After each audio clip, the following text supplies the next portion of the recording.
أعوذ بالله من الشيطان الرجيم. بسم الله الرحمن الرحيم. الحمد لله رب العالمين الرحمن الرحيم مالك يوم الدين إياك نعبد وإياك نستعين اهدنا الصراط المستقيم صراط الذين أنعمت عليهم غير المغضوب عليهم ولا الضالين.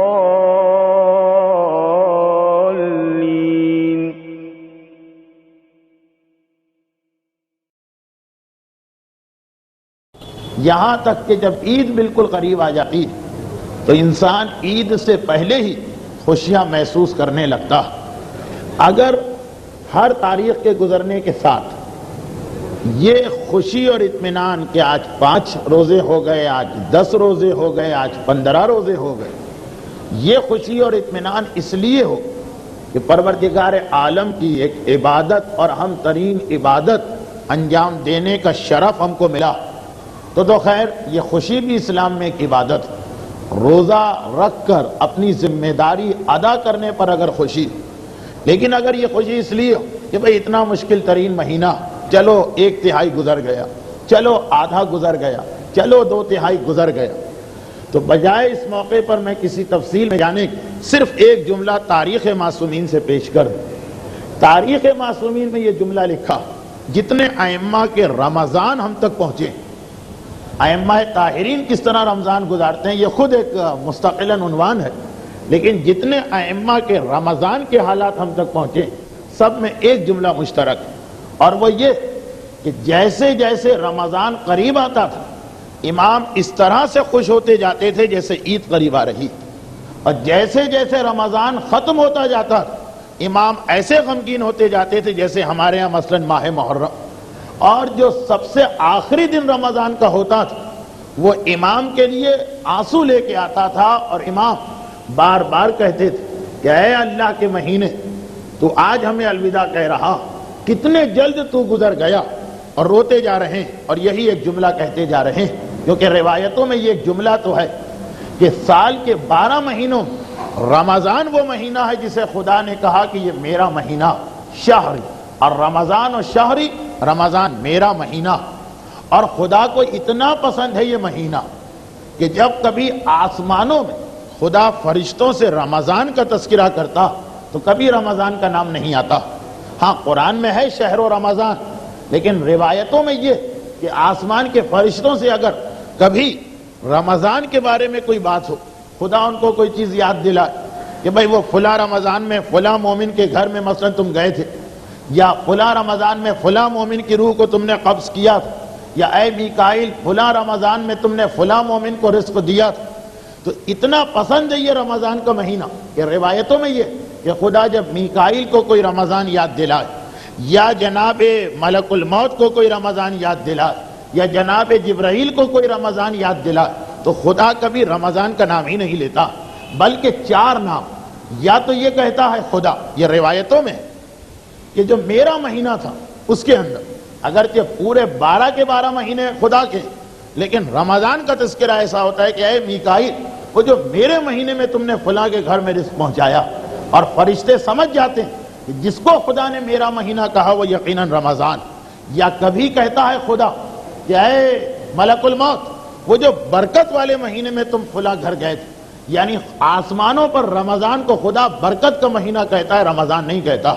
یا کبھی کہتا ہے رحمت کا مہینہ، یا کبھی کہتا ہے مغفرت کا مہینہ. آسمانوں پہ رمضان کے یہ 4 نام ہیں، رمضان نہیں، رمضان نہیں، باقی 4 نام. یا میرا مہینہ کہے گا خدا، یا برکت والا مہینہ کہے گا، یا مغفرت والا مہینہ کہے گا، یا رحمت والا مہینہ کہے گا. جیسے ہمارے یہاں کی جو خواتین، ہمارے یہاں سے میری مراد اس وقت پورا مجمع نہیں ہے بلکہ میں خاص اپنے ماحول کی بات کر رہا ہوں، تو جو سال کے مہینے ان کے نام انہوں نے بدل دیے. وہ نام استعمال نہیں کرتی ہیں کہ جو نام کتابوں میں ہیں یا جو انسائکلوپیڈیا میں ہیں یا جو صاحبان علم استعمال کرتے ہیں. نہیں، ہمارے یہاں کی خواتین ہر مہینے کی کسی ایک خاص چیز کو لے لیتی اور اس کے حوالے سے مہینے کا تذکرہ کرتی. ہمارے یہاں عورتیں کبھی شعبان نہیں کہیں گی، شب برات کا مہینہ. ہمارے یہاں عورتیں کبھی شوال نہیں کہیں گی، مرد کہیں گے شوال. عورتیں ہمیشہ عید کا مہینہ. ہمارے یہاں کی عورتیں کبھی ذی الحجہ نہیں کہیں گی، بقرعید کا مہینہ. بھائی فلاں کی شادی شب برات میں ہو، بھائی فلاں کی طلاق عید میں ہو، بھائی فلاں کے یہاں بیٹا بقرعید میں پیدا ہوا. جو خاص واقعہ پورے مہینے کا، اس کو لے کے مہینے کا نام اسی سے لیتی. بلکہ ایک مہینہ سال میں ایسا جس میں کوئی خاص واقعہ عورتوں کے اعتبار سے پیش نہیں آیا، ذوالقعدہ کا مہینہ، نہ عید ہے نہ بقرعید، تو ہمارے یہاں کی خواتین اس کو خالی کا مہینہ کہتی کہ یہ مہینہ ہر چیز سے خالی. ذوالقعدہ نہیں کہتی ہے، نام بدلا ہوا. تو عید کا مہینہ، خالی کا مہینہ، بقرعید کا مہینہ. کیوں؟ اس لیے کہ اس مہینے میں جو اہم ترین چیز ہے، عید ایک دن کی ہے، مگر اس ایک دن کی وجہ سے پورے 30 دن کا نام عید رکھ دیا. تو اب جو یہ طریقہ ہے وہی آسمانوں کا طریقہ. اس مہینے میں خدا اتنی رحمتیں نازل کرتا، اتنی برکتیں نازل کرتا، اتنی مغفرتیں نازل کرتا کہ خدا اس کو رمضان کہتا ہی نہیں. جب کہتا ہے رحمتوں کا مہینہ، جب کہتا ہے برکتوں کا مہینہ. ہر مہینہ برکتوں کا ہے، لیکن جب خدا کہے کہ میکائیل وہ برکتوں کا مہینے والا واقعہ تمہیں یاد ہے، میکائیل فوراً سمجھ جائیں گے کہ رمضان کی بات ہو رہی. تو آسمانوں پر خدا کا رمضان کا نام ہی نہ لینا اور دوسرے نام لینا خود یہ بتا رہا کہ اس مہینے میں کتنی برکتیں مل سکتی ہیں مومن کو، اس مہینے میں کتنی رحمتیں مل سکتی ہیں مومن کو. اور پھر بھی اگر وہ اس کو حاصل نہ کرے تو اس سے زیادہ بدقسمت اور بدبخت اپنے پاؤں پہ تم نے کلہاڑی ماری. تو یہی جملہ ایک حدیث میں آ گیا، اور یہ کئی دفعہ میں نے حدیث آپ کو سنائی، لیکن پہلی رمضان کے مناسبت، اگرچہ اب تو دوسری تاریخ شروع ہو گئی ہے اسلام کے اعتبار سے، پہلے روزے کے بعد یہ حدیث پھر سن لیجیے. اور ابھی تو خاصا تعارف ہونا ہے رمضان کا. حدیث بہت ہی مشہور. اللہ کا رسول حجرے سے نکل کے مسجد میں آیا، لوگ انتظار کر رہے ہیں کیونکہ پیغمبر اسلام کے تمام اوقات معین تھے. لوگوں کو پتا تھا کہ کس وقت رسول مسجد میں کس مقصد سے آتے ہیں. سب لوگوں کو معلوم کہ اگر مثلا صبح کے وقت آ رہے ہیں نماز شب پڑھنا، کوئی سوال نہیں کرے گا. یہ جو وقت آج کا ہے یہ پیغمبر اسلام کے خطبہ دینے کا وقت ہے. مسجد میں مجمع ہو چکا، لوگ انتظار کر رہے ہیں اور رسول مسجد میں آئے. اب حجرے سے نکل کے مسجد میں آئے. جن صاحبان ایمان نے زیارت کی ہے وہ تو بخوبی میری بات سمجھ رہے ہیں. پروردگار ہر مومن اور مومنہ کو زیارت چہاردہ معصومین سے مشرف کرے. جب آپ جائیے گا تو خود دیکھیے گا کہ حجرہ رسول اور مسجد النبوی اس طرح سے ملے ہوئے کہ پیغمبر کے حجرے کا دروازہ کھلتا ہے تو پیغمبر کسی گلی میں نہیں جاتے ہیں، کسی سڑک پہ نہیں جاتے ہیں، بلکہ مسجد میں آ جاتے ہیں. دروازہ ہی مسجد میں کھلتا ہے، مجمع کھڑا ہو گیا. رسول کو جگہ دی، رسول منبر کے قریب تشریف لائے. پیغمبر اسلام بھی عام فطرت، انسانوں کی جو فطرت ہے اس کے مطابق منبر پہ آتے ہیں اور 1 2 3 سیڑھیاں چڑھ کے جو منبر کا عرشہ، جو بیٹھنے کی جگہ جسے عربی میں عرشہ کہا جاتا، وہاں تشریف لے جاتے ہیں. لیکن آج پیغمبر جو مسجد کے اندر منبر کے قریب پہنچے اور پہلی سیڑھی پہ قدم رکھا تو رک گئے. تھوڑی دیر تک خاموش کھڑے رہے اور پھر ایک جملہ پیغمبر کی زبان پہ آیا جو اگرچہ خود ایک دعا، لیکن ہمیشہ یہ جملہ کسی دعا کے جواب میں ہی آتا. آمین. آمین دعا خدا قبول کرے، لیکن کوئی دعا کرے گا تو ہم آمین کہیں گے. 3 مرتبہ آمین. دوسری سیڑھی پہ پیغمبر کا قدم، پھر رک گئے اور تھوڑی دیر خاموش اور 3 آمین. اور پھر تیسری سیڑھی پہ یہ واقعہ اور پیغمبر پھر عرشے پہ تشریف فرما ہوئے. مجمع حیران، پریشان، تجسس کے عالم میں. آج اللہ کے رسول کو کیا ہوا؟ پیغمبر نے حیرت محسوس کر لی.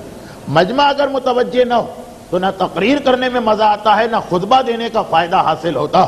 چنانچہ پیغمبر نے ایک مرتبہ جھک کے سوال کیا، کیا بات ہے؟ لوگوں نے کہا اللہ کے رسول یہ آمین کس بات پر؟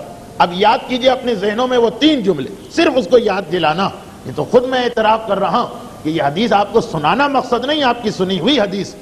پیغمبر فرماتے ہیں کہ ادھر میں منبر کے قریب پہنچا، ادھر آسمان سے اتر کے جبرائیل منبر کے قریب آئے، اور جیسے ہی میں نے منبر کی پہلی سیڑھی پہ قدم رکھا، پہلے زینے پر، جبرائیل نے ایک دعا مانگی کہ لعنت ہو، لعنت ہو، لعنت ہو اس پر جو رمضان کے مہینے کو حاصل کرے اور اس کے باوجود اپنی بخشش نہ کروا پائے. رمضان ختم ہوا، پتا چلا کہ یہ حضرت جتنے گناہگار پہلی تاریخ کو تھے اتنے ہی گناہگار آخری تاریخ کو ہیں. اس پہ لعنت آ رہی اچھا لعنت کوئی گالی نہیں، لعنت کوئی دشنام نہیں، لعنت کوئی بد تہذیبی کا لفظ نہیں ہے، لعنت خود ایک دعا. لعنت کے معنی ہے رحمت خدا سے محرومی. یعنی اگر ہم لعنت کا بھی ترجمہ کر دیں اردو میں تو جبرائیل کی دعا یہ بنی کہ رحمت خدا سے محروم ہو، رحمت خدا سے محروم ہو، رحمت خدا سے محروم جو رمضان کے مہینے کو حاصل کرے اور پھر بھی اپنی بخشش نہ کروا پائے. یہ جبرائیل اس کی بات کہہ رہے ہیں جو پہلی رمضان کو اور 29 رمضان کو ایک ہی جیسی حالت ہے. اور اگر کوئی صاحب ایسے ہیں کہ پہلی رمضان کو پھر بھی غنیمت تھے، 29 رمضان جو آئی تو پتا چلا اور زیادہ گناہوں میں ڈوب چکے، تو جبرائیل کی لعنت سے بھی زیادہ سخت کوئی جملہ اس کے لیے ہونا چاہیے، لیکن وہ بات کا مسئلہ. تو جبرائیل جیسا فرشتہ اور پیغمبر جیسی شخصیت، پیغمبر تو مجسم رحمت، رحمت للعالمین، لیکن ایسا آدمی جس کو خدا رحمت دینے کو تیار اور وہ نہ لے، ایسے آدمی پہ جبرائیل لعنت بھیجے تو بالکل بجا ہے لعنت. خدا دے رہا، عام دنیا کا طریقہ ہے، عام دستور ہے کہ اگر کوئی بڑا کسی چھوٹے کو دیتا، چھوٹے کو ضرورت بھی نہ ہو تو تہذیب یہ بتاتی ہے، آداب یہ بتاتے ہیں کہ اس کی چیز لے لو، انکار نہ کرو، بڑے کو رد نہ کرو. اور ہم جو تو ہر وقت محتاج ہیں خدا کی رحمت کے، ہمیں سانس کی اتنی ضرورت نہیں، ہمیں کھانے پینے کی اتنی ضرورت نہیں جتنے محتاج ہم رحمت خدا کے. اور خدا خود دے رہا اور ہم کہنے جی ہمیں تو نہیں لینا، ہمیں تو نہیں چاہیے. جو ماہ رمضان میں اپنے آپ کو بخشوا نہ سکے وہ ایسا ہی ہے کہ جیسے خود خدا اسے کوئی چیز عطا کر رہا.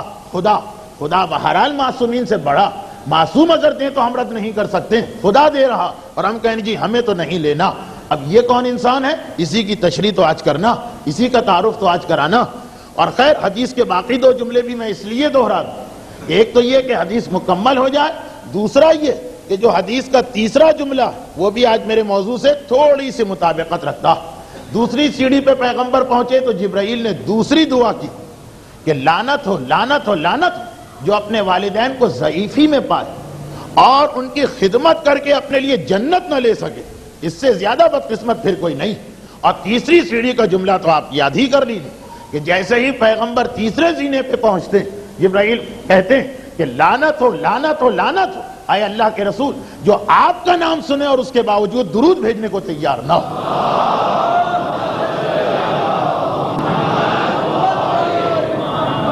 اب کیوں لعنت جبرائیل بھیج رہے ہیں؟ اس لیے کہ تینوں آدمی نہ صرف یہ کہ اپنی غلطی سے اپنے آپ کو جہنم میں لے جا رہے ہیں، اتنا بھی نہیں، غلطیاں تو ہر آدمی کرتا، ان کا مسئلہ تو یہ کہ خدا ان کو موقع دے رہا ہے جہنم سے نکلنے کا. رمضان ایک موقع، والدین کی خدمت ایک موقع ہے، درود ایک موقع ہے کہ تم اپنے آپ کو گناہوں سے نکال سکتے ہو، پھر بھی یہ تیار نہ ہو.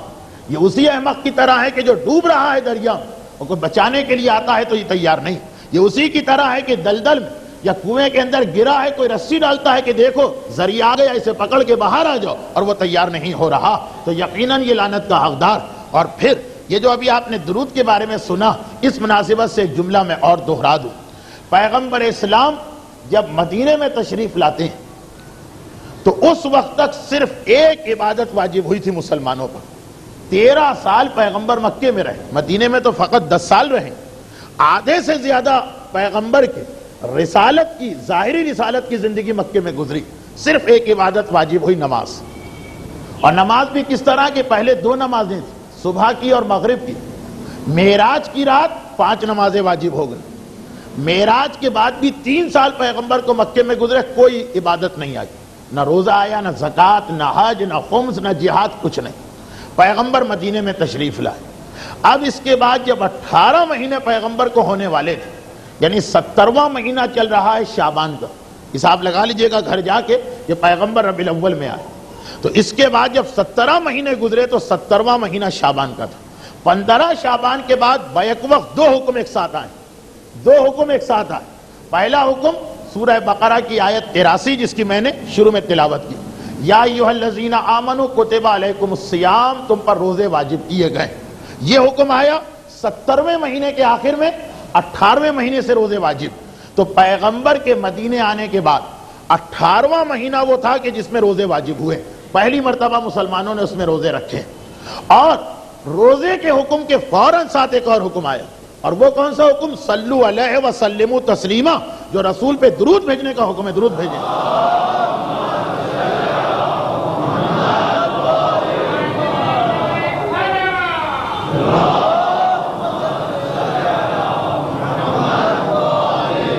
یہ بہت کم لوگوں کو معلوم کہ پیغمبر پہ جو درود بھیجنے کا حکم ہے وہ روزے کے حکم کے ساتھ آیا۔ بعض علماء کہتے ہیں ایک ہی دن میں 2 آیتیں آئیں، بعض کہتے ہیں دن تو ایک نہیں تھا، لیکن 15 دن کے اندر 15 شعبان سے 29 شعبان کے بیچ میں یہ 2 آیتیں نازل ہوئی۔ جبرائیل کی حدیث میں بھی آپ نے سنا رمضان اور درود کا تذکرہ ساتھ، اور تاریخ بھی بتا رہی کہ رمضان کا حکم اور درود کا حکم ایک ساتھ آ رہا، اس لیے کہ مغفرت کے لیے یہ 2 انتہائی بہترین ذریعے اور انتہائی بہترین وسیلے۔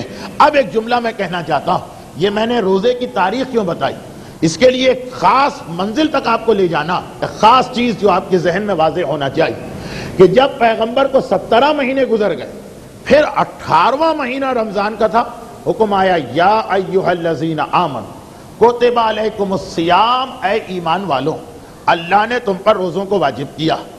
اچھا آیت کس طرح شروع ہوئی کہ اے ایمان لانے والو اللہ نے تم پہ روزوں کو واجب کیا۔ آپ نے دیکھا ہوگا ایک طریقہ کار ہے، اب یہ بھونڈی مثالیں ہیں جو اسلام کے احکامات ہیں، اس سے تو کوئی ربط ہی نہیں، لیکن کیسے بات سمجھائی جائے۔ وزیر اعظم یا سربراہ مملکت آپ کے لیے کوئی حکم بھیجنا تو بہت کم ایسا ہو کہ ڈائریکٹ براہ راست آپ کو حکم دیا جائے، ایک سلسلہ چلتا کہ وہ اپنے نوکر کو، اور وہ اپنے سے چھوٹے افسر کو، وہ اپنے سے چھوٹے افسر کو، وہ اپنے سے چھوٹے افسر کو، یہاں تک کہ بسا اوقات آپ کے دروازے پہ معلوم ہوا کوئی پولیس والا یا تھانے سے پیغام آیا کہ آپ کے لیے یہ حکم آیا ہے سربراہ مملکت کی جانب سے۔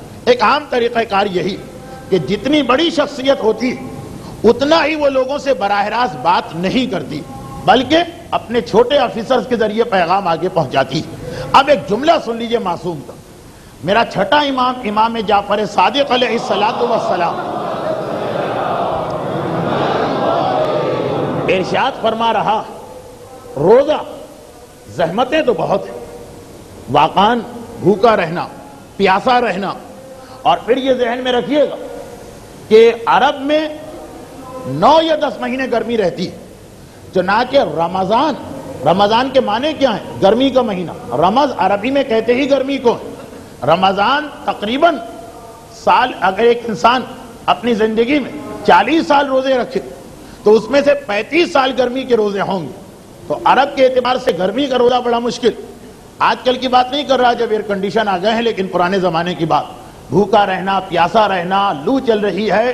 معصوم کہہ رہے ہیں ایک عجیب جملہ، اگر میرے پاس وقت ہوتا تو میں اسی کی وضاحت کرتا، لیکن اس وقت نہیں ہے، صرف آپ غور کریں اور سمجھ میں آ جائے گا۔ معصوم کہتے ہیں کہ روزے کی زحمتیں اور پریشانی بہت زیادہ، پورا مہینہ بھوکا پیاسا رہنا، ساری زحمت برداشت کرنا، لیکن جب میں یہ دیکھتا ہوں کہ روزے کا حکم خدا نے دیا براہ راست مجھ سے بات کرتے ہوئے، ہر مومن سے، یا ایھا الذین آمنوا، یہ نہیں کہا کہ اے رسول جا کے ان سے کہہ دو روزہ رکھنا، نہیں، تم سے براہ راست بات ہو رہی۔ میرا مولا کہہ رہا چھٹا امام کہ خدا نے جو براہ راست مجھ سے بات کر کے روزے کا حکم دیا، یہ جو خدا سے بات کرنے کی لذت اور مزہ، اس کے آگے روزے کی ساری زحمتیں میں بھول گیا، کوئی زحمت ہی نہیں لگ رہی ہے۔ بھائی کتنی بڑی نعمت ملی کہ خدا ہم سے ڈائریکٹ بات کر رہا۔ آپ کے گھر میں ٹیلی فون آیا، اٹھایا، پتا چلا سربراہ مملکت براہ راست آپ سے بات کر رہے ہیں، یا اگر مثلا آپ دیندار شخص، آپ نے فون اٹھایا، پتا چلا کہ آغا کوئی براہ راست آپ سے بات کر رہے، امام خمینی براہ راست آپ سے بات کر رہے ہیں، کیا لطف آئے گا، کیا مزہ آئے گا، خالی اسی چیز میں کہ ہم سے بات کی، ہمیں اس قابل سمجھا کہ براہ راست ہم سے بات ہو رہی، کوئی نوکر نہیں بھیجا، کوئی غلام نہیں بھیجا، بلکہ ڈائریکٹ بات۔ اب امام کہہ رہے ہیں جو اس نقطے کو سمجھ لے کہ خدا نے روزے کا حکم جو دیا تو براہ راست مومن سے بات کیے، میں تم سے بات کر رہا ہوں، بس اس میں جو مومن کو لطف و مزہ آئے گا، اس کے بعد رمضان کی کوئی زحمت ہی نہ رہے، اس کے بعد بھوک کی کوئی پریشانی ہی نہ رہے۔ تو یہ ایک نقطہ معصوم نے بیان کیا۔ اب اسی کو آگے لیتے ہوں کہ اس خطاب کے بعد قرآن نے کہا کتب علیکم الصیام، اے مومنو تم پر روزے واجب کیے گئے۔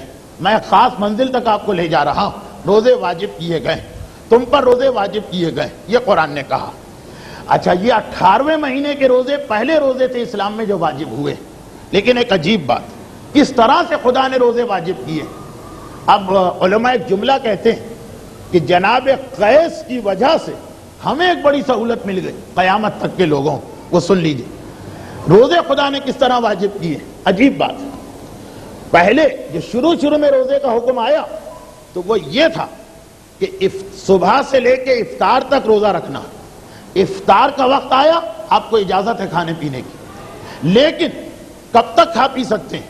آج تو یہ کہ آپ سحری تک کھا پی سکتے ہیں، پہلا ایسا نہیں تھا. آپ کھا سکتے ہیں پی سکتے ہیں پہلی نیند تک.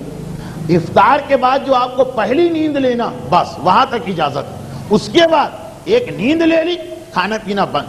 مثلا 7 بجے ہم نے آج افطار کیا، سارا دن کے تھکے ہوئے تھے، پیٹ میں غذا پہنچی، کچھ سکون ہوا، آرام ہوا، بستر پہ لیٹے، 10 منٹ کے لیے آنکھ لگ گئی.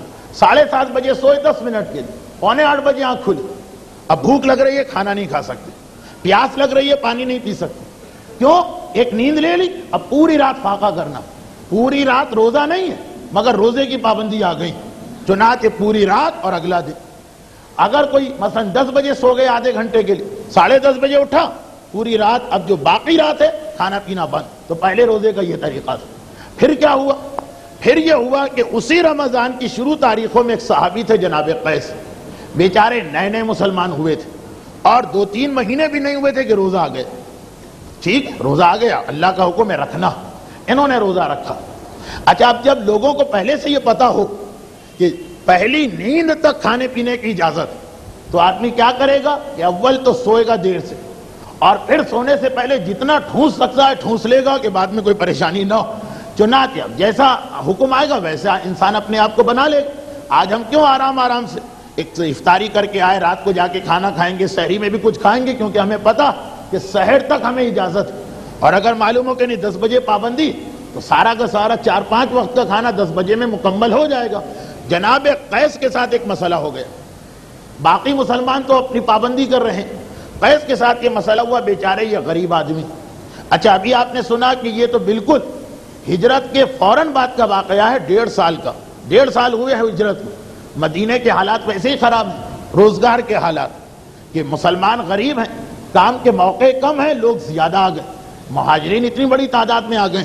جناب قیس بیچارے سارا دن بازاروں میں، کھیتوں میں، ہر جگہ دوڑ دھوپ کرتے رہے، کہیں کام نہ ملا، اور روزہ.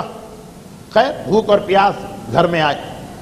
مسجد النبوی میں نماز کے بعد گرم پانی سے افطار ہوتا ہے، افطار کیا اور گھر آ گئے.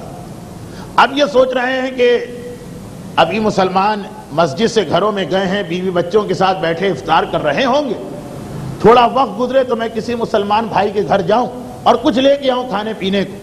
خالی بیٹھے ہیں، تھکے ہوئے بھی ہیں، چنانچہ ایک مرتبہ نیند آ گئی. 15-20 منٹ، آدھا گھنٹہ سوئے ہوں گے، اٹھے، آنکھ کھلی، لیکن اب دیکھا کہ نہیں، اب تو اگر کھانا پینا لے بھی آؤں تو کھا پی تو نہیں سکتا ہوں، کیونکہ ایک نیند آ گئی. ساری رات فاقہ، اور اگلے دن پھر روزہ. اور پھر اگلے دن یہی واقعہ پیش آئے کہ سارا دن کوئی کام نہ ملا، شام کو کچھ بھی نہ تھا، گھر میں داخل ہوئے، روزہ تو کھول لیا گرم پانی سے، لیکن کھانے پینے کو کچھ نہیں. اور ایک مرتبہ پھر جو نیند آ گئی اور پھر جو آنکھ کھلی تو پوری رات اور اگلا پورا دن گھبرا گئے، پریشان ہو گئے، جسم میں اتنی طاقت نہ رہی. گھبرا کے پیغمبر کے پاس آئے، اللہ کے رسول اب میں کیا کروں؟ کل بھی مجھے اتفاقاً نیند آ گئی، جس کی وجہ سے اگر کہیں سے کچھ مل بھی سکتا تھا تو میرے لیے بیکار ہو گئے، اور آج بھی یہ واقعہ ہو گیا، اب میں کیا کروں؟ پیغمبر نے کہا کہ تم انتظار کرو، اللہ ضرور کوئی نہ کوئی اس کے لیے راستہ پیدا کرے. اور اسی رات کو قرآن کی وہ آیت آئی جو آج تک چل رہی، کلو واشربو حتی یتبین لکم الخیط الابیض من الخیط الاسود. اے صاحبان ایمان، روزہ کھولنے کے بعد کھاؤ اور پیو یہاں تک کہ سفید روشنی سیاہ روشنی سے علیحدہ ہو جائے، یعنی فجر کا وقت نمودار ہو جائے، آسمان پہ سفیدی آ جائے. اب اجازت مل گئی کہ ساری رات کھا پی سکتے ہو، ساری رات تمہیں سہولت، چاہے سو بھی جاؤ، سحر سے پہلے اٹھو، کھانے پینے کی اجازت. جناب قیس کی وجہ سے ایک سہولت ملی جو قیامت تک جاری رہے گی. اب یہاں ٹھہر کے میں ایک چھوٹی سی بات کہوں، پھر اصل موضوع کو واضح کروں. اصل میرا عنوان کہ میں کہنا کیا چاہ رہا ہوں، جناب قیس کا واقعہ جو سیرت رسول کا سلسلہ چلتا ہے یہاں ہر سال، اس میں بیان ہو چکا، لیکن ایک خاص وجہ سے یہ واقعہ میں نے دہرایا. پہلے ایک چھوٹی سی بات اور کہہ دوں. وہ کیا چھوٹی سی بات ہے کہ دیکھیے، یہ واقعہ آپ نے سنا، اس کا اصل نتیجہ تو آپ کے سامنے بعد میں آئے گا، ایک نقطہ اور سن لیجیے. یہ طریقہ ہے انسان کا کہ جب کسی نئے آدمی کو کوئی چیز بتانا ہوتی ہے تو ہمیشہ پہلے آہستہ آہستہ نرم چیز سے سخت چیز پہ جاتے ہیں، سہولت سے مشکل پہ لے کے جاتے ہیں. مثلا ایک بالکل نیا آدمی آج مسلمان ہوا ہے، 40 سال کا کافر. اب ایک دم سے سارے احکامات ہم اس کے اوپر نہیں لا سکتے، کچھ وقت لگے گا اسے دین کے راستے پہ لانے میں. حتیٰ یہ کہ ایران کا عظیم اسلامی انقلاب برپا ہوا، کچھ سال لگے، اگرچہ جذبہ بھی تھا لیکن بالکل جو نئے لوگ ہیں دین سے، ان کو دین کے راستے پہ چلانے میں کچھ وقت لگے گا. اور خود اللہ کا بھی یہ طریقہ کار ہے، جو ہمارا طریقہ کار ہے. ہم اپنے بچے کو کچھ سکھانا چاہتے ہیں، ایک دم سے نہیں، آہستہ آہستہ سکھاتے ہیں. یہ نہیں کہ ہم نے اس کو گاڑی پہ بٹھا دیا، نہیں، آہستہ آہستہ اس کو لے کے ڈرائیونگ سکھاتے ہیں. اور اللہ کا بھی یہ طریقہ کار ہے. چنانچہ نماز اہم ترین عبادت، 5 نمازیں ایک ساتھ نہیں آئیں. ابھی آپ نے سنا کہ پہلے 2 نمازیں آئیں. جب مسلمان 10 سال تک 2 نمازوں کے عادی بن گئے، اب 2 کی 5 ہو گئے. اچھا، اس میں بھی ایک نقطہ، جو 5 نمازیں تھیں شروع میں وہ سب 2 رکعت تھی، سب 2 رکعت تھی. یہ ظہر، عصر، مغرب، عشاء سب 2 رکعت. پھر 3 سال اور گزر گئے مسلمانوں کو 5 نمازیں پڑھتے ہوئے. پھر جب 3 سال میں عادت ہو گئی 10 رکعت نماز کی. اب پیغمبر مدینے آئے، 10 کی 17 کر دی اللہ نے.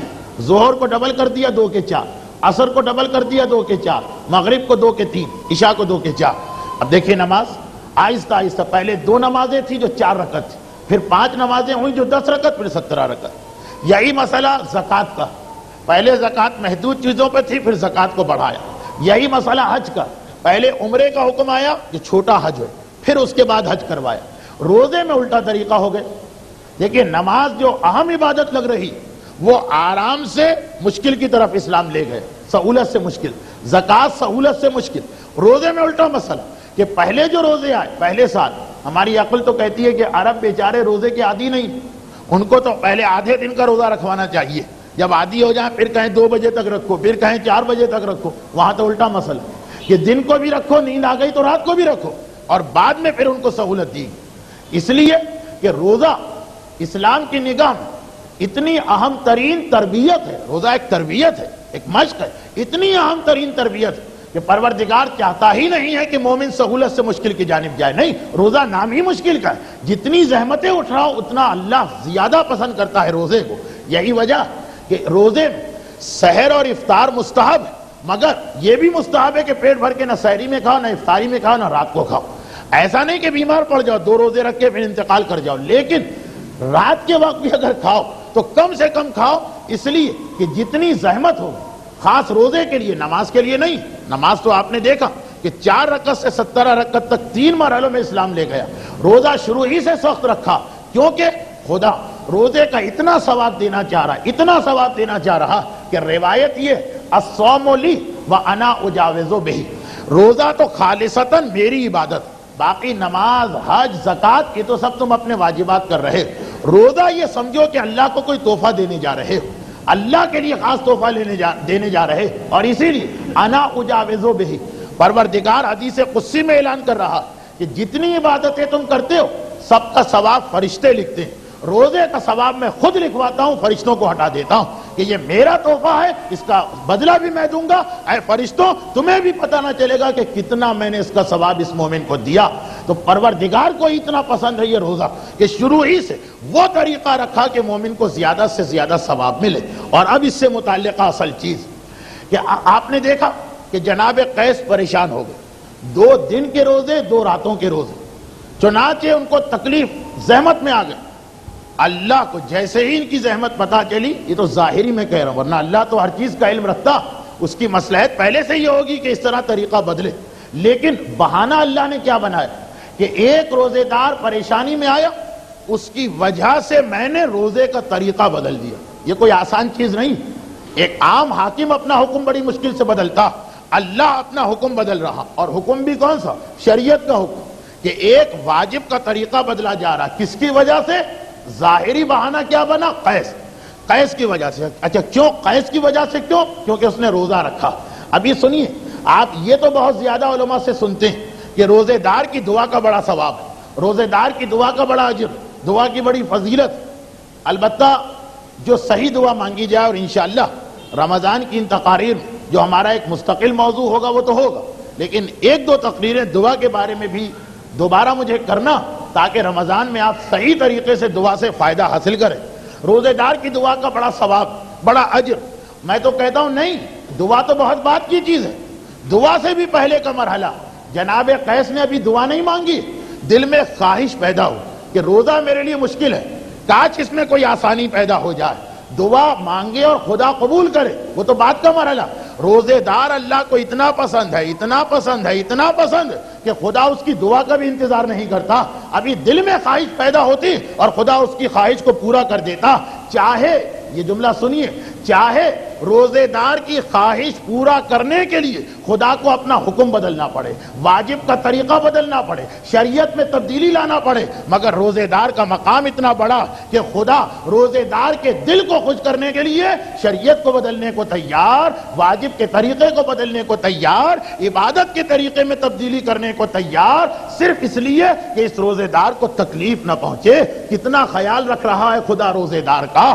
آقا ہونے کے بعد، رب ہونے کے بعد، مالک ہونے کے بعد، روزے دار اتنا خوش کرتا ہے خدا کو کہ خدا اس کو تکلیف نہ پہنچنے پائے، اس نے زبان سے بھی نہیں کہا۔ جناب قیس نے تو دل میں بھی دعا نہیں مانگی، صرف پریشان ہو گئے کہ میرے روزے کیسے پورے ہوں گے۔ خدا نے کہا اے میرے مومن بندے، روزہ رکھ کے تو کیوں پریشان ہے؟ میں جو بیٹھا ہوا ہوں تیری پریشانی کا تجھ سے زیادہ خیال رکھنے والا۔ یہ مقام ہے روزے دار کا، یہ منزلت ہے روزے دار کی، یہاں تک تو وہ اجر ہے جو خدا دے رہا ہے۔ دعا تو بہت بات کی چیز ہے، دعا تو یقیناً قبول ہوگی، دل میں دعا آ جائے وہ بھی قبول ہے، دعا بھی نہ آئے خواہش پیدا ہو وہ بھی قبول ہے، خواہش بھی پیدا نہ ہو، خالی تکلیف کہیں محسوس ہو رہی ہو خدا اس کو بھی دور کر دے گا۔ اتنی رحمتیں نازل کر رہا ہے، اتنی برکتیں اس مہینے میں خدا نازل کر رہا ہے۔ بس اب ایک چیز کا اور خیال رکھنا کہ خدا تو اتنا دے رہا، مگر کس کو دے رہا؟ روزے دار کو۔ مگر کون سا روزے دار؟ جسے اللہ روزے دار مانے۔ ہم اور آپ کسی کو کہتے پھریں کہ یہ روزے دار ہے، وہ فائدہ نہیں۔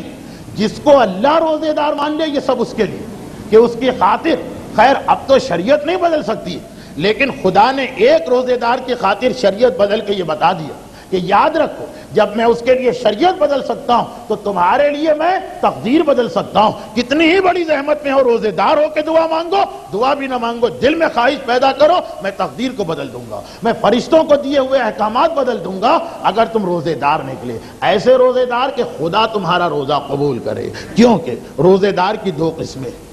بہت ہی مشہور حدیث ہے مولا کی، یہ چھوٹی سی حدیث ہے اس لیے میں دہرا رہا ہوں، ورنہ میری کوشش یہ کہ آج کی تقریر میں سوائے جبرائیل کے واقعے کے کوئی پرانی چیز نہ آنے پائے۔ مولا کی مشہور حدیث، رب صائم لا يعز من صومه الا الجوع والعطش ورب طال القرآن والقرآن يلعنه۔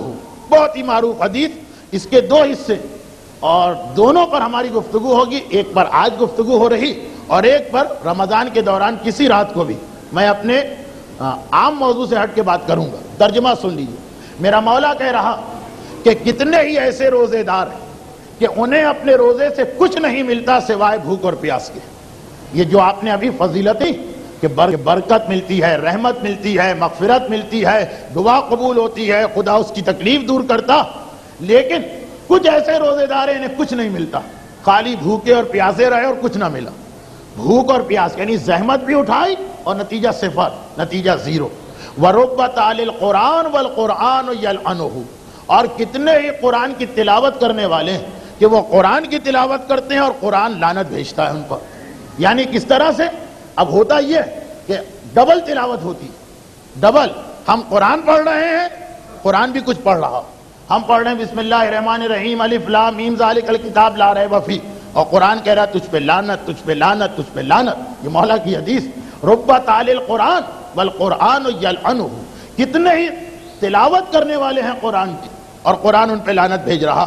یہ وہ ٹکڑا ہے کہ جس کی تشریح بعد میں ہوگی، لیکن ضروری، کیونکہ ماہ رمضان میں قرآن خوانیاں ہر جگہ ہو رہی، عورت ہو، مرد ہو، بوڑھا ہو، بچہ ہو، مسجد میں ہو، امام بارگاہ میں ہو یا گھر میں ہو، بہرحال قرآن پڑھا جاتا۔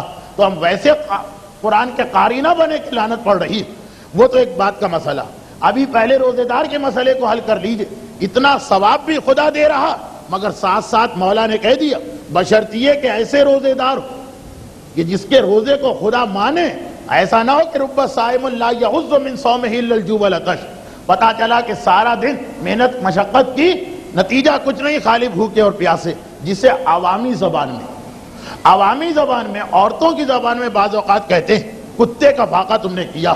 خیر یہ لفظ تو ذرا زیادہ سخت ہو گیا، لیکن مولا نے ایسے روزے دار بھی ہم کو بتا دیے کہ جن کو روزے سے کچھ نہیں ملتا۔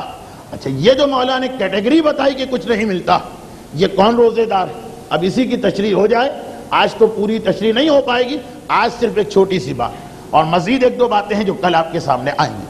تو خیر پچھلے 2 سال تو میں آپ کی خدمت نہ کر سکا، اس سے پہلے یہاں پہ ملک الموت سے لے کے جنت تک جو انسان پہ گزرنے والی ہے اس کا عنوان چل رہا تھا۔ شاید اس سال بھی ہم اس کے باقی ماندہ حصے کو، وہ مکمل نہیں ہوا، مکمل کریں، لیکن ساتھ ساتھ کچھ تاریخوں میں ہم موضوعات سے ہٹا کریں گے۔ 2-3 اعلانات تو آپ نے سن لیے، لیکن ابھی ایک چھوٹی سی بات، مولا نے کہا کہ کچھ ایسے روزے دار ہیں جنہیں کچھ نہیں ملتا۔ یہ کون ہے روزے دار؟ اب اس میں ایک چیز میں ابھی بتا دوں کہ روزے دار کے لیے مستحبات میں سے ایک مستحب قرار دیا گیا ہے اس چیز کی پابندی جو میں بتا رہا ہوں، لیکن مجھے یقین کہ انگلیوں پہ گنے جائیں گے وہ لوگ جو اس کی پابندی کرتے ہیں، جبکہ اس کی بڑی فضیلت روایتوں میں ہے کہ اس مسئلے کی اگر آپ پابندی نہ کریں جو میں بتا رہا ہوں تو روزہ صحیح تو رہے گا، قبول نہیں ہوگا۔ قبول اسی کا روزہ ہے جو اس مسئلے کی پابندی کرے۔ وہ مسئلہ کیا؟ افطار سے ہی بات شروع کروں کیونکہ ابھی آپ افطار سے فارغ ہو کے آئیں چند ہی گھنٹے پہلے۔ افطار کے بہت سے مستحبات ہیں روایات میں، شریعت میں، مسائل میں، آغا خوئی امام خمینی صاحب کا فتویٰ، افطار کے کچھ مستحبات ہیں، میں سے کچھ کی پابندی ہوتی ہے لیکن ایک مستحب ہے جس کی پابندی کم ہوتی ہے۔ مثلا افطار کے مستحبات یہ کہ اول وقت افطار کرو، اگرچہ ہمارے یہاں اگر ہم 2 گھنٹے کے بعد بھی روزہ کھولیں تو کھل جائے گا، لیکن ثواب یہ ہے کہ فوراً ٹائم آتے ہی روزہ کھول، یہ ایک مستحب۔ کھجور و نمک و گرم پانی اس سے افطار کیا جائے، یہ بھی ایک مستحب۔ اس کے علاوہ یہ بھی مستحب کہ پہلے نماز مغربین پڑھو پھر افطار کرو، یہ زیادہ اس کا ثواب بتایا گیا۔ یہاں تک کہ کراچی کی کچھ مسجدوں میں آدھے مسئلے کی پابندی ہوتی، مغرب کی نماز کے بعد اور عشاء سے پہلے افطار دے دیا جاتا، گناہ نہیں، حرام نہیں ہے، غلط نہیں، لیکن زیادہ ثواب اس میں ہے کہ پہلے دونوں نمازیں ہو جائیں اس کے بعد افطار۔ اچھا جو پہلی چیز میں نے بتائی اس میں اور اس میں فرق نہیں۔ ابھی آپ کہیں گے کہ پہلی چیز تو آپ نے یہ بتائی کہ فوراً افطار کرو، اب کہہ رہے ہیں نماز پڑھ کے کرو۔ فوراً سے مقصد ہے نماز کا وقت نکال کے۔ ہاں 2 آدمیوں کے لیے یہ حکم نہیں ہے نماز کا، ان کے لیے بہتر ہے پہلے افطار کرنا۔ پہلا وہ آدمی کہ جو آج اتنا زیادہ روزے میں بھوک پیاس محسوس کر رہا کہ نماز میں بھی وہ جب زبان سے قل واللہ پڑھے گا تو اس کی آنتیں بھی قل واللہ پڑھ رہی، یعنی مسلسل اس کی توجہ جو ہے نماز سے ہٹ کے کھانے پینے کی طرف رہے۔ اب اگر اتنی زیادہ بھوک و پیاس لگ رہی تو پھر تو بہتر ہے کہ پہلے پیٹ پوجا کرو، اس کے بعد اللہ کی پوجا کرو آ کے، اور اس کے بعد نمازیں پڑھو۔ اور دوسرا وہ کہ کوئی مومن اس کے لیے انتظار کر رہا ہے دسترخوان پہ، وہ مومن پہلے نماز نہیں پڑھ رہا، دسترخوان پہ بیٹھا، تو ٹھیک مومن کی خوشی اتنی اللہ کو پسند، کہا کہ ٹھیک ہے میری نماز بعد میں پڑھ لینا، پہلے جاؤ مومن کا دل خوش کر کے آ جاؤ۔ ان 2 کیٹیگریوں کے علاوہ، 2 آدمیوں کے علاوہ ہر آدمی کے لیے مستحب ہے پہلے نماز پڑھے پھر افطار کرے۔ اور افطار کے مستحبات میں کیا ہے کہ دعا پڑھنے کے بعد افطار کرے۔ اچھا دعا بھی مستحب ہے، واجب نہیں۔ بچے بعض اوقات سوال کرتے ہیں ارے غضب ہو گیا، آج ہم نے شام کے وقت دعا نہیں پڑھی اور کھجور کھا لی، کیا اس کی قضا کرنا ہے؟ کفارہ تو کوئی نہیں۔ ارے کفارہ چھوڑے، قضا بھی نہیں ہے اس لیے کہ دعا واجب نہیں، ٹائم ہوا روزے کا، آپ کو حق ہے آپ کھجور کھا لیں، کوئی بات نہیں ہے، لیکن دعا کا ایک ثواب۔ خیر بہرحال یہ تو بچے کرتے ہیں، بڑے جو ہیں روزہ رکھنا بھول جائے لیکن دعا پڑھنا نہیں بھولتے ہیں۔ تو بہرحال تو یہ 3-4 چیزیں تو ہے ہمارے یہاں کہ کھجور اور نمک کا افطار کرو، نماز پہلے پڑھ لو، دعا بھی پڑھ لو، یہ ساری باتوں کی پابندی۔ مگر کیا آپ کو معلوم کہ ان کے ساتھ ایک 5ویں چیز بھی ہے، اور بعض علماء نے کہا کہ وہ ان 4 سے زیادہ اہم نہ تھی تو ان کے بالکل برابر تو ہے ایک 5ویں چیز۔ وہ کیا؟ وہ 5ویں چیز کیا؟ وہ 5ویں چیز یہ ہے کہ افطار کرتے وقت گویا تو ہر لمحے مر رہے ہو اور دوبارہ نئی زندگی مل رہی، دل تمہارا ڈوب رہا ہے ابھر رہا، سانس رک رہی ہے اور دوبارہ آ رہی، یعنی سانس رکنے اور آنے کا مقصد سائنسی فلسفہ نہیں، گویا مر گئے پھر ایک نئی زندگی ملی. کیا مطلب ہوا؟ بس اس کی تشریح کروں اور آج کی گفتگو میں اب زیادہ گنجائش نہیں, بہت ہی چھوٹی سی بات. لیکن کتنے لوگ ہیں جو افطار کے وقت اس کا خیال رکھتے ہیں؟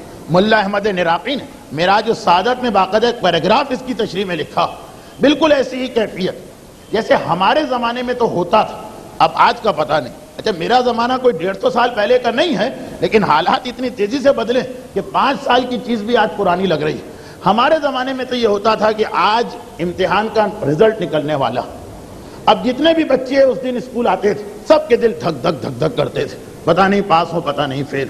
اب آج تو یہ کوئی مسئلہ ہی نہیں ہے, پاس ہونا فیل ہونا کوئی مسئلہ نہیں, لیکن ہمارے زمانے میں مسئلہ تھا.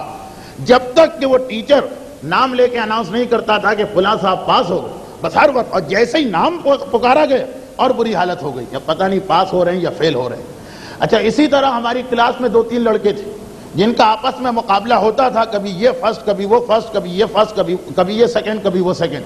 ان کی حالت اور خراب ہوتی تھی. اتنا تو یقین ہے کہ پاس ہو گئے, لیکن اس سال بھی فرسٹ آئیں گے یا کہیں وہ آگے نہ نکل گیا. یا مثلا انٹر کا یا میٹرک کا رزلٹ نکلا, اخبار لے کے آئے ہیں رول نمبر تلاش کرنا. اب ایک مرتبہ پریشانی, پتہ نہیں نمبر آیا یا نہیں آیا, آیا یا نہیں آیا. کیونکہ ایک زمانے میں اتنے غیرت مند طالب علم تھے کہ جب میٹرک کا رزلٹ نکلتا تھا تو سمندر پہ پولیس کے پہرے لگانا پڑتے تھے کیونکہ خودکشی ہونا شروع ہو جاتی تھی. وہ تو زمانہ گزر گیا, لیکن اتنی غیرت تھی ایک زمانے کے طالب علموں کے پاس. اب پریشان کہ پتہ نہیں نمبر آئے یا نہ, اور اگر نمبر نہیں نکلا تو بے ہوش تک ہو جاتے تھے. یہ تو میری آنکھوں دیکھی بات. یا مثلا ایک آدمی کو بہت ضرورت ہے کسی نوکری, اور ایک نوکری آئی بھی, اس کا اشتہار آیا, بھیج دیا, اس نے درخواست بھیج دی, وہاں سے جواب آ گیا. اب لفافے کے اندر جواب ہے, اوپر تو مہر لگی ہے کہ اسی کمپنی سے آیا ہے یہ جواب. پتہ نہیں درخواست رد کی گئی ہے, پتہ نہیں اپوائنٹمنٹ لیٹر ہے کیا. اب انسان کی عجیب کیفیت, اگر بہت زیادہ محتاج ہے, یعنی نوکری نہ ملے تو گویا مر جائے گا, اتنی غربت ہے اس کے گھر میں, اس کی کیا حالت ہوگی, کس طرح اس کا دل دھک دھک کرے گا. یا اسی طرح جو لوگ بہت عادی نہیں ہیں لیکن کبھی کبھار جوا کھیل لیتے ہیں, بہت غلط مثال میں دے رہا ہوں لیکن یہ بھی ایک مثال. جو عادی جوا کھیلنے والے ہیں ان کے لیے تو کوئی مسئلہ نہیں, لیکن جو کبھی کبھار کھیلتے ہیں, پرائز باؤنڈ کا نمبر نکل رہا ہے, ریفل ٹکٹ کا نمبر نکل رہا, ایک ممکن ہے کہ ایک مرتبہ میں 5 لاکھ مل جائے, ممکن ہے کہ ایک مرتبہ میں وہ 100 کا ٹکٹ بھی چلا گیا جو ہم خرید کے لائیں. آج نمبر اناؤنس ہو رہے ہیں, عجیب کیفیت ہوتی. غرض یہ کہ اسی طرح کہیں قرعہ پڑ رہا, پتہ نہیں ہمارا نام نکلے یا نام نہ نکلے. آدمی کو جس چیز کی اہمیت پتہ, جس کی وہ اہمیت مانتا, جب اس کا نتیجہ آتا ہے کون کامیاب کون ناکام, عجیب حالت ہوتی ہے دل کی. نبض تیز ہو جاتی ہے, بلڈ پریشر ہائی ہو جاتا ہے, دل دھک دھک کرنے لگتا ہے, چہرے پہ سرخی آ جاتی ہے. یہ تو دنیاوی چیزیں, اور اگر اس میں ہم کو نقصان بھی ہو گیا تو کیا. اب دیکھیے عجیب بات, مستحبات میں سے ہے, چاہے یہ مستحب شرعی نہ ہو, لیکن آداب روزہ میں سے کہ جب آپ افطار کریں تو آپ کی یہی حالت ہو, بلڈ پریشر ہائی ہو رہا, نفس تیز ہو رہی ہے, فاقے کی وجہ سے نہیں, وہ تو بھوک کی وجہ سے کبھی ہو جاتا ہے, اس کی وجہ سے نہیں, رزلٹ نکلنے کی وجہ سے. آخری رمضان کی تاریخ نہیں, ہر روزے کے افطار کے وقت میں نے روزہ رکھا تو ہے, پتہ نہیں خدا نے قبول کیا یا قبول نہیں کیا. یہ کیفیت کہ گویا ہر لمحے سانس رک بھی رہی ہے, پھر نئی زندگی مل رہی, دل کبھی ڈوب رہا ہے کبھی ابھر رہا, کبھی خیال آتا وہ ارحم الراحمین خدا جو ماں اور باپ سے 70,000 گنا زیادہ ہم سے محبت کرتا, اگر ہم نے کوئی کوتاہی بھی کی ہوگی تو اس نے ہمارا روزہ قبول کر لیا ہوگا. ایک امید آ گئی, ایک مرتبہ چہرے پہ مسکراہٹ آ گئی, ایک مرتبہ دل کی دھڑکن صحیح ہو گئی, مگر فوراً یاد آیا روزہ رکھ کے ہم نے غلطی بھی تو کی ہے, روزہ رکھ کے ہم سے گناہ بھی تو ہوا ہے, روزہ رکھ کے ہم نے اس کی نافرمانی بھی تو کی ہے. ایسا نہ ہو کہ مولا کی حدیث ہم پہ آ رہی ہو کہ سوائے بھوک کے ہمیں کچھ نہ ملا, اتنی قیمتی چیز ہمارے ہاتھ سے نکل گئی, بس فوراً دل ڈوبنے لگا, فوراً جیسے سانس رکنے لگی, فوراً جیسے انسان مرنے لگا. ہر افطار کے وقت انسان کی یہ حالت ہونی چاہیے, ہر افطار کے وقت, کہ ایک طرف یہ امید کہ کتنی ہی غلطیاں کی ہیں خدا یہ روزہ قبول کر لے گا, اور ایک طرف یہ ڈر کہ اگر میرا روزہ یہ قبول نہ ہوا تو میں نے کتنا بڑا اپنا نقصان کر لیا. اگر وہ بانڈ کا نمبر نہ نکلا تو صرف 5 لاکھ کا نقصان ہے, صرف 5 لاکھ میں کہہ رہا ہوں. یہ اس لیے کہہ رہا ہوں, اس لیے نہیں کہ میرے پاس لاکھوں روپے ہیں, اس لیے میں نے تو زندگی میں شاید 5 لاکھ ایک وقت میں دیکھی بھی نہ ہوں, لیکن صرف اس لیے کہہ رہا ہوں کہ اگر آخرت کی نعمتوں کے سامنے اس 5 لاکھ کو رکھیں تو یہ تو صرف سے بھی گئے گزرے ہیں، یہ تو اس سے بھی کم ہے، یہ صرف اتنا نقصان ہے۔ ایک امتحان فیل ہو جانا یہ کوئی حیثیت نہیں رکھتا، لیکن اگر روزہ کسی کا ٹھکرا دیا جائے اتنا بڑا لاس ہے، اتنا بڑا نقصان ہے کہ معصوم یہ فرماتے ہیں کہ روزہ کھولتے وقت تمہاری حالت ہی عجیب ہونا چاہیے، تمہاری کیفیت ہی عجیب ہونا چاہیے، گھر والے دیکھ کے پریشان ہو جائیں اگر ان کے پاس یہ وقت ہو، کیونکہ ان کی بھی تو یہی حالت ہونی چاہیے، وہ بھی تو اسی کیفیت سے گزرنا چاہیے۔ یہ ہر روزے کے وقت انسان کے لیے مستحب ہے۔ کیا چیز مستحب ہے؟ اس پہ توجہ دینا کہ روزہ تو رکھ لیا، قبول ہوا ہے یا قبول نہیں ہوا، ایسی محنت ہم نے کی ہے یا نہیں کی۔ اگر آپ اکٹھا ایک مرتبہ، جس طرح لوگ مثلا ہول سیل کا حساب کرتے ہیں کہ بھئی آخری رات عید کی رات کو جا کے سوچیں گے، تو اس میں سب سے بڑا نقصان یہ کہ وہاں اگر کوئی غلطی نکل آئی تو اب رمضان تو آپ کے ہاتھ سے چلا گیا، اس کو ٹھیک کیسے کریں گے؟ لیکن ہر رات کو اگر آپ اپنی چیکنگ کریں، ہر افطار کے وقت اگر آپ اپنا جائزہ لیں کہ کیوں، اب یہ بھی ذہن میں رکھیے کہ خدا ظالم تو نہیں، روزہ میرا قبول کیوں نہیں ہوا، غور کرنا ہے کوئی ایسی غلطی تو نہیں ہو گئی جتنی دیر آپ بیٹھے رہیں۔ البتہ یہ ساری چیزیں ایسی کہ ایک مذاق نہ بن جائے، پتا چلا کھجور لے کے بیٹھے 2 گھنٹے گزر گئے، گھر والے پریشان کہ ستا ہو گیا، بے ہوش ہو گئے، کیا ہوا، یہ مقصد نہیں، بس یہ کہ جیسے جیسے افطار کا وقت آ رہا وہی حالت ہو جو رزلٹ آؤٹ ہوتے وقت طالب علموں کی حالت ہوتی ہے، وہی حالت ہو جو قرعے میں انعام نکلنے کے وقت، قرعہ اٹھاتے وقت دیکھنے والوں کی حالت ہوتی ہے۔ ہر روزے کے وقت اس کا خیال رکھنا ہے، یہ اسلام نے ایک حکم ہم کو دیا۔ ورنہ اس میں آسانی کیا کہ اگر آج کوئی غلطی ہو گئی، کل کا دن ہے، کل کا روزہ، ابھی تو پہلا ہی روزہ گزرا، 29 روزوں کو آپ ٹھیک کر سکتے ہیں۔ چنانچہ ایک حدیث جو عید کے بارے میں ہے، لیکن آج میں پہلے دن کے بارے میں سنا دوں۔ یہ حدیث عید کے بارے میں، امام حسن مجتبی علیہ السلام کہیں سے گزر رہے ہیں،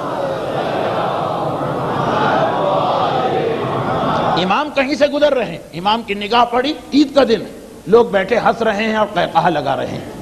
اچھا، اسلام میں ہنسنے اور قہقہہ لگانے پہ پابندی نہیں، لیکن اگر انسان کا اسٹائل ایسا کہ جیسے وہ عبادتوں کو بھی مذاق میں لے رہا، بہت لائٹلی، کوئی اہمیت ہی نہیں، تو فوراً معصوم ٹوکتے۔ ورنہ جب ایسا مومن جو چیزوں کی اہمیت کو سمجھتا ہے، عبادتوں کی اہمیت، احکام کی اہمیت، پھر تو امام بعض اوقات خود ہنسنے والوں میں شامل۔ ایک نوجوان بیٹھے، عید کا دن ہے اور قہقہے لگا رہے ہیں۔ معصوم نے کہا کہ تمہیں اتنا ہوش کہاں، کیسے تمہارے پاس رہا کہ تم قہقہہ لگا رہے، اتنا ہوش، اتنی سمجھ تمہارے پاس رہی کیسے کہ تم قہقہہ لگا رہے؟ لوگوں نے کہا فرزند رسول، بھئی آج عید کا دن ہے، مہینے بھر کی محنتیں ہم نے کی ہیں، آج تو خدا ہمیں اجر دے گا۔ امام نے کہا کہ یاد رکھ، 2 ہی حالتیں، یا خدا نے تمہارے روزے قبول کیے یا خدا نے تمہارے روزے رد کر دیے۔ اگر روزے رد کر دیے تو انسان کو ہوش میں نہیں، بے ہوشی کے عالم میں پڑا رہنا چاہیے، اتنا ہوش کہاں کہ قہقہے لگاؤ۔ اچھا، یہ بات تو سمجھ میں آ گئی، لیکن اگر خدا نے روزہ قبول کر لیا تو ہنسنا چاہیے۔ امام نے کہا نہیں، پھر بھی ہنسنے کا کام ہوگا۔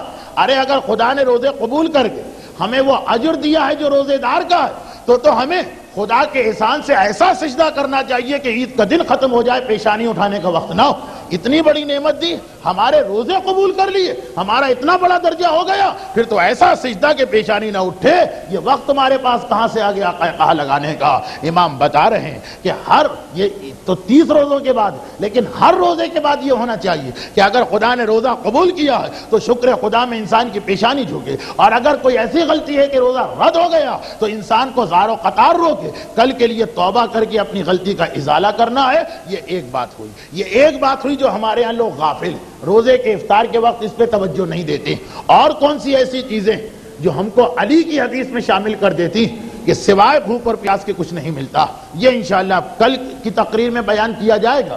اور آج ایک تو تاخیر بھی ہو گئی مجھے، پھر چونکہ پہلی تقریر ہے ذرا میں زیادہ ہی وقت آپ کا لے گیا، ورنہ 10:30 سے 11:15 11:20 پہ یہ تقریر ختم ہو جایا کرے گی۔ اور کل ایک اور تقریر کی زحمت ہے آپ کو اسی عنوان پر، اس کے بعد پھر دعا، تلاوت قرآن، اور پھر انشاءاللہ ہم اپنے مستقل موضوع پہ آ جائیں گے۔ لیکن ایک چیز ہمیشہ یہاں کے درس کا طریقہ کار رہی، اور وہ یہ ہے کہ کچھ مسائل فقہ کے ضرور بیان ہوتے ہیں۔ اب اتنا وقت تو آج نہیں ہے کہ میں مسائل فقہ بیان کروں، پورا تقریباً 1 گھنٹہ ہونے والا ہے، جبکہ ویسے ہی میں تاخیر سے آیا تھا، تو صرف ایک مسئلہ، وہ بھی اس لیے کہ پہلے ہی دن بسم اللہ ہماری غلط نہ ہونے پائے، ایک مرتبہ یہ سلسلہ شروع ہو جائے، صرف ایک مسئلہ، اور یہ مسئلہ ویسے تو اس کو بیان کرنے کی ضرورت نہیں تھی، لیکن پھر بھی اس لیے بیان کرنا پڑ رہا کہ امام خمینی کے انتقال کے بعد بہت سے لوگوں کو یہ اندازہ ہوا کہ احتیاط واجب پہ ہم کو بڑی توجہ دینا ہے، کیونکہ یہ بہت کام آنے والی چیز ہے۔ ایک مسئلہ بہت ہی مشہور مسئلہ ہے کہ اگر کوئی آدمی سفر کے عالم میں ہو تو اس پر روزہ ساقط ہے۔ اچھا، امام خمینی کے مقلدوں کے لیے ایک خاص مسئلہ بھی ہے، وہ میں کل ہی بتاؤں گا، آج اس کی تفصیل میں جانے کا وقت نہیں۔ صرف ایک مسئلہ، سفر کے عالم میں روزہ ساقط ہے، آپ رکھ ہی نہیں سکتے۔ البتہ اگر کہیں 10 دن آپ کو ٹھہرنا، اس جگہ تو آپ کو روزہ رکھنا واجب، اور راستے میں وہاں روزہ نہیں رکھ سکتے اگر آپ سفر میں ہیں، اور جس جگہ آپ 10 دن سے کم ٹھہریں گے وہاں بھی روزہ نہیں رکھ سکتے، کیونکہ اب عمرے پہ جانے والوں اور زیارت پہ جانے والوں کی تعداد بہت بڑھ گئی، تو رمضان میں بھی لوگ سفر اختیار کرتے ہیں۔ اور آج تو ایصال ثواب بھی ایک ایسی مومنہ کا ہے جو سفر زیارت ہی میں جنہوں نے انتقال کیا اور معصوم کے جملے کے مطابق شہادت کی موت حاصل کی، اس لیے تو اور زیادہ میں سفر کا مسئلہ بتا دوں تو مناسبت آ جائے گی۔ سفر میں انسان روزہ نہیں رکھ سکتا ہے۔ اچھا، لیکن جب اپنے گھر سے سفر شروع کرے گا اس دن کا روزہ تو اسے رکھنا، اگر وہ سحری کے بعد سفر شروع کر رہا۔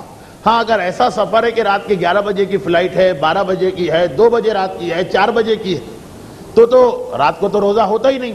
لیکن اگر ایسے وقت کی فلائٹ ہے یا ریل گاڑی ہے یا بس ہے کہ سحری کا وقت ختم ہو گیا ہے، روزہ شروع ہو گیا، تو روزہ رکھنا اس دن واجب۔ اور واجب کب تک رہے گا؟ جب تک آپ شہر سے باہر نہ نکل جائیں۔ اس میں بھی ایک باریک نقطے کا خیال رکھنا کہ اگر آپ ظہر کے بعد اپنے شہر سے نکلے، کراچی سے ہم جا رہے ہیں 2 بجے کی فلائٹ ہے دن کے، وہ روزہ تو ہمیں مکمل کرنا، تو اگر اپنے شہر میں آدھا دن آپ کا گزر گیا، آدھا دن آپ کا گزر گیا، تو یہ والا روزہ تو سفر میں بھی رکھنا، صرف یہ والا۔ ہاں، اس کے بعد والے جو روزے، مثلا ہمیں جانا ہے یہاں سے بمبئی یا اس سے بھی آگے 2 دن کا ریل کا سفر، ہم نکلے ظہر کے بعد، تو پہلے دن کا روزہ رکھنا، ہاں اس کے بعد دوسرے تیسرے دن کے روزے سب ختم۔ پہلا دن اگر ظہر کے بعد چلے اور اگر ظہر سے پہلے چلے تو یہ روزہ معاف ہوگا، لیکن کب معاف ہوگا؟ جب آپ کراچی سے نکل جائیں۔ کراچی میں جب تک ہے اس وقت تک روزہ رکھنا ہے، چاہے آپ کو بڑا احمقانہ سا مسئلہ لگے کہ مثلا 5:06 پر بطور مثال روزہ شروع ہوتا اور 5:30 بجے ہماری فلائٹ ہے صرف 20 منٹ کے بعد، تو یہ 20 منٹ کا روزہ کیا ہوا؟ نہیں ہوا۔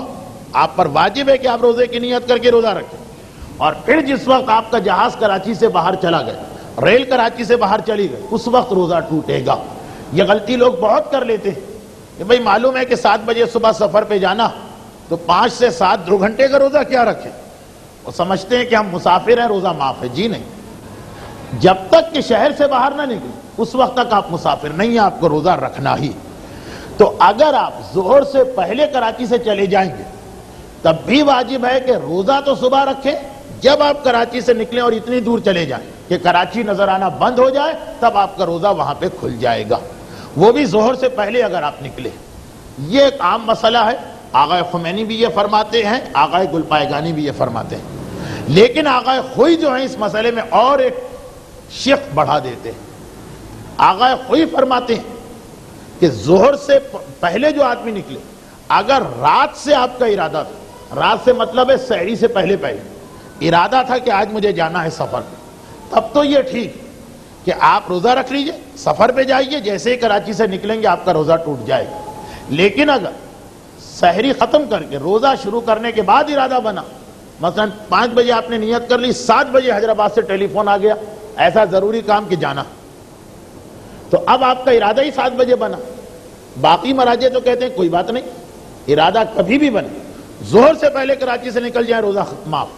آغا کوئی فرماتے ہیں نہیں، اگر روزہ شروع ہونے کے بعد سفر کا ارادہ ہوا، پہلے سے ارادہ نہیں تھا، رات کو، رات سے مقصد 11-12 بجے والی رات نہیں، سحری تک وہ رات، اگر ایک مرتبہ نیت کی روزے کی، پھر روزے کا ارادہ بنا چاہے مجبوری ہے، کوئی بیمار ہے، کسی کا انتقال ہو گیا، اس کی میت میں جانا ہے، کوئی بھی چیز، احتیاط واجب یہ کہ یہ روزہ بھی آپ مکمل کریں سفر میں، اور بعد میں اس کی قضا بھی کریں۔ اس روزے کے بدلے میں 2 روزے رکھنا، ایک یہ اور ایک اس کے بعد، یہ آغا خوئی کا ایک نظریہ۔ تو جو آج سحری سے پہلے سفر کا ارادہ کر لے اس کا روزہ تو سفر میں معاف، جو سحری کے بعد روزے کا ارادہ کرے آغا خوئی فرماتے ہیں کم سے کم یہ پہلے دن کا روزہ اسے احتیاط واجب کہ مکمل کرنا پڑے گا، اور رمضان کے بعد اس کی قضا بھی کرنا ہوگا۔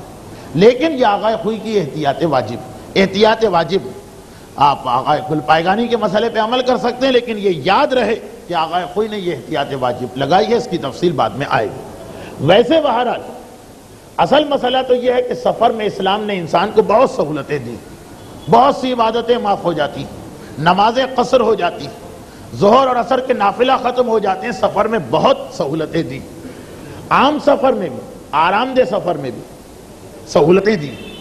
لیکن جن کے رگ اور پے میں اسلام ہوتا ان کی کیفیت یہ کہ اگر دنیا کا مشکل ترین سفر بھی کر رہے ہیں تب بھی وہ اپنے پروردگار کی عبادتوں میں سہولت نہیں ڈھونڈتے، فضیلت ڈھونڈتے ہیں کہ فضیلت اس کے اندر۔ ہمارا اور آپ کا سفر سہولت کا سفر، پھر بھی اس کے اندر بہت سی عبادتیں معاف ہیں اور ہم اس معافی سے فائدہ اٹھاتے ہیں۔ لیکن زینب کا سفر کتنا مشکل سفر تھا، کوئی اندازہ کریں۔ ایک ایسی مومنہ کی سال ثواب کی مجلس ہے جو سفر کربلا میں تھی، اس لیے ایک جملہ بس کہ زینب کا سفر کتنا مشکل سفر تھا۔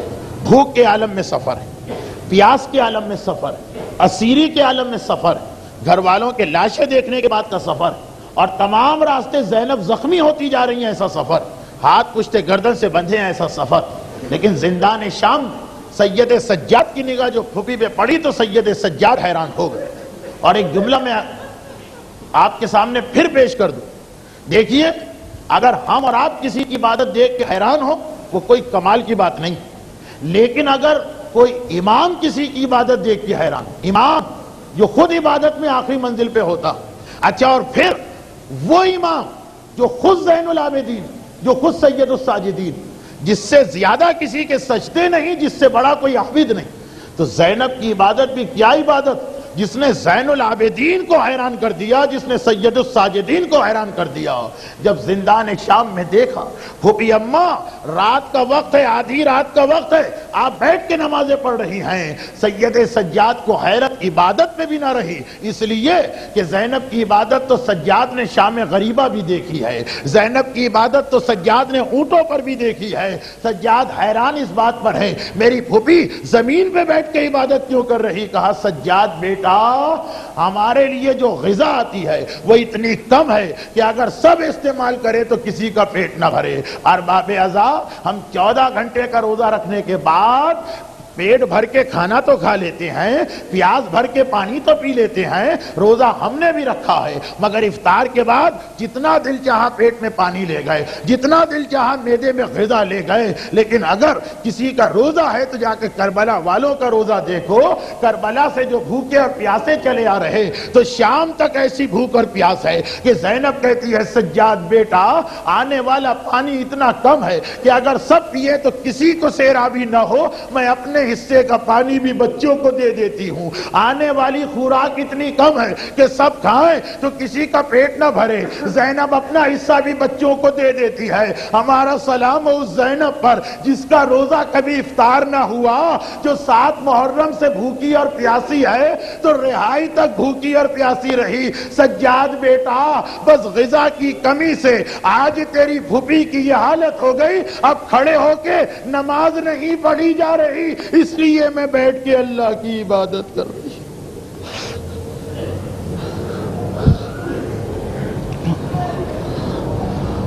پروردگارہ اس ماہ مبارک رمضان کی برکتوں کا واسطہ، اس ماہ مبارک کی مغفرتوں کا ہماری تمام کوتاہیوں کو، خصوصاً اس مہینے میں اگر ہم سے کوئی کوتاہی اور غلطی ہو رہی ہے معاف فرما کے ہمارے روزوں کو قبول فرما۔